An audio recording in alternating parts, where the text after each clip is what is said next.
you asked a question whether after all these measures we could prevent another outbreak. I simply could not give you this guarantee.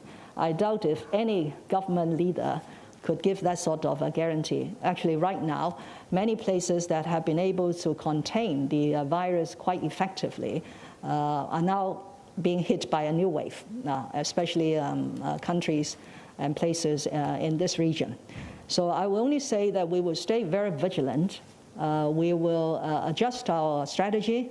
We will introduce and adopt more stringent measures in order to contain, I use the word contain, to contain the spread of the virus into society and gives rise to all sorts of economic and social difficulties. And the strategy, of course, has to start from preventing any imported cases. Because if we could not prevent the importation of cases, then we'll continue be in a very difficult cycle of dealing with the outbreak.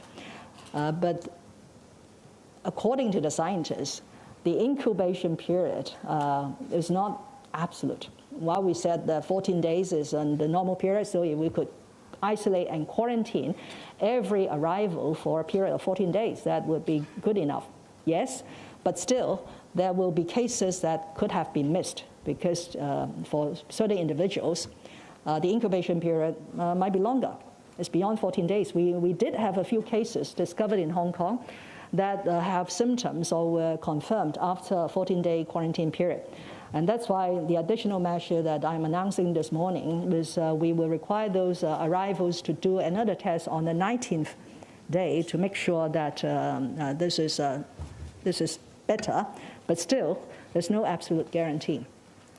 But ultimately, any absolute guarantee requires not only the government, not only the scientists or my public health colleagues, but the community at large. They have to abide by the regulations and the rules.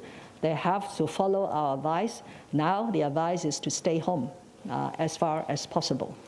The new penalty, the fixed penalty of $5,000 will take effect tomorrow, I think.